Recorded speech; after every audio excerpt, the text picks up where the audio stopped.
मैं अंग्रेजी माध्यम में बच्चों को खूब पढ़ाता हूँ, 8-8 घंटे दिन में पढ़ाता हूँ। और वहाँ भी देखता हूँ कि जैसे कोई मुश्किल कंसेप्ट आता है, जब तक अंग्रेजी में पढ़ाने के बाद हिंदी में भी ना समझा दूँ, उनके चेहरे पर 12 बजे रहते हैं। क्योंकि वो हिंदी भाषी समाज के बचपन से लगातार हिंदी बोलने समझने वाले और अंग्रेजी माध्यम लेके एक ज्ञान की भाषा के तौर पर अंग्रेजी पढ़ने वाले व्यक्ति हैं। हंसी मजाक हिंदी में हो तो ठहाके मार के हंसते हैं, इंग्लिश में हो एक आध हंसता है, बाकी इसलिए हंसते हैं कि हंसने की बात थी तो हम भी हंस लेते हैं। नहीं बात बनती। मन की भाषा, आत्मा की भाषा अलग भाषा होती है, ज्ञान की भाषा अलग भाषा होती है, इसमें कहाँ कोई दिक्कत है। और इसलिए मैं आपसे कहना चाहता हूं कि ज्ञान विज्ञान की भाषा के तौर पर, व्यवसाय की भाषा के तौर पर जबरदस्ती एक वर्चस्व का दौर चल रहा है जो खत्म होना चाहिए। मुझे खुशी है कि हमारी वर्तमान सरकार इस मामले में, मैं किसी राजनीतिक दल से ताल्लुक नहीं रखता हूं, मुझे ना सरकार का समर्थक माना जाए ना विरोधी माना जाए, क्योंकि मैं सच में दूरी बना के रखता हूं, बहुत दूर बना के रखता हूं। मैं मुद्दों पर तारीफ करता हूं, मुद्दों पर आलोचना करता हूं। भाषा के मामले में वर्तमान सरकार बेहतर काम कर रही है, ये सही बात है। कई स्तरों पर हमने देखा है। मेडिकल साइंस मध्य प्रदेश से शुरू हुआ, एक ही साल में एमपी में, यूपी में, उत्तराखंड में शुरू भी हो गया। और मैं कई साल से सोचता था कि मेडिकल साइंस में ऐसा क्या है जो हिंदी में नहीं पढ़ सकते। और सोचिए, डॉक्टर बनने के बाद करना क्या आपको डॉक्टर बन के आम आदमी का इलाज करना है। भारत के आम आदमी की हालत क्या है? डॉक्टर के पास जाता है, उसको एक वाक्य समझ में नहीं आता है। डॉक्टर 4 लाइन इंग्लिश के बोलता है, कुछ मुश्किल शब्द बोलता है, तो वो मान लेता है कि ज्ञानी आदमी है, ठीक बोल रहा होगा।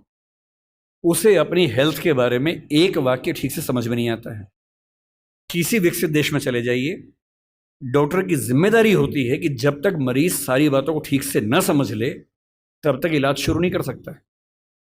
हमारे देश में भाषा का अंतर ऐसा है कि मरीज अपनी बीमारी को ठीक से कभी समझ ही नहीं पाता है। ऑपरेशन तक की सहमति ले लेते हैं अंग्रेजी बोल के। वो समझ नहीं पा रहा होता, हाँ तो हो गया, साइन कर, हाँ साइन कर दिया। उसमें क्या लिखा हुआ है कि तुम्हारा ऑपरेशन करेंगे, तुम मर भी सकते हो, मर गए तो तुम्हारी जिम्मेदारी है। कुछ पता ही नहीं उस बेचारे को। क्यों भारत का हर डॉक्टर, तमिलनाडु का डॉक्टर तमिल में क्यों ना बात करे पेशेंट के साथ, कर्नाटक का डॉक्टर कन्नड़ में बात करे, हिंदी का डॉक्टर हिंदी में बात करे, और अंग्रेजी मातृभाषा वाले जो 2,70,000 लोग हैं उनके लिए कुछ डॉक्टर इंग्लिश वाले रख लीजिए। डॉक्टर की भाषा तो समाज की भाषा होनी चाहिए, यही कानून के साथ है। हमारी जुडिशरी इतना जबरदस्त जुडिशियल फ्रीडम, जुडिशियल इंडिपेंडेंस, संविधान का मूल ढांचा है, सब बातें बढ़िया हैं। पर जिस देश की आबादी में 2,70,000 लोग अंग्रेजी मातृभाषा वाले हों, उस देश का सुप्रीम कोर्ट सारे निर्णय अंग्रेजी में ही देगा, ये कहाँ का लोकतंत्र है? यहाँ आपका जो जुडिशियल इंडिपेंडेंस है या जुडिशियल रिस्पॉन्सिबिलिटी है, वो कहाँ चली जाती है उस समय? आपके सुप्रीम कोर्ट में मधु लिमये नाम के व्यक्ति जिद करते हैं कि मैं हिंदी में अपनी बात रखूंगा, आप उनको परमिशन देने के बाद नकार देते हैं कि हमसे गलती हो गई, ऐसा नहीं कर सकते हैं।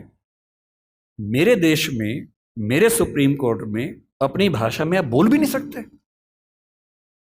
आप 28 राज्यों में से केवल 4 राज्यों में हिंदी में हाई कोर्ट में बात करने की परमिशन देते हैं। पर लोकतंत्र का मतलब क्या होता है? कुछ गिने चुने एलिट्स के हिसाब से जनता अपनी भाषा बदलेगी, या जनता की भाषा से प्रशासक भाषा बदलेंगे अपनी?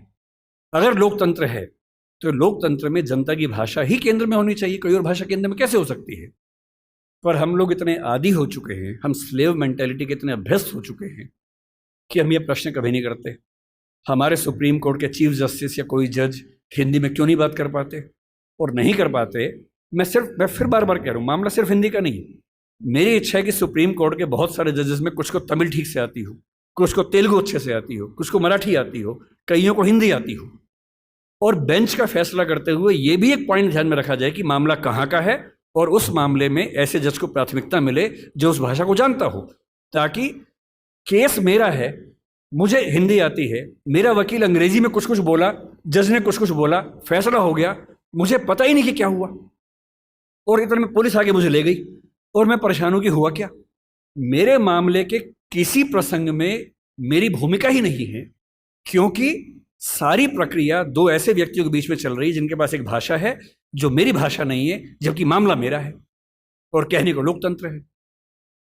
ये लोकतंत्र नहीं है, ये भाषा के स्तर पर तानाशाही है, बुरी चीज़ है। और मैं जब भी ये बात कहता हूँ, बार बार कहता हूँ, ज्ञान की भाषा के तौर पर अंग्रेजी का सम्मान करना ज़रूरी है, क्योंकि रिसर्च आप उसके बिना नहीं कर पाएंगे।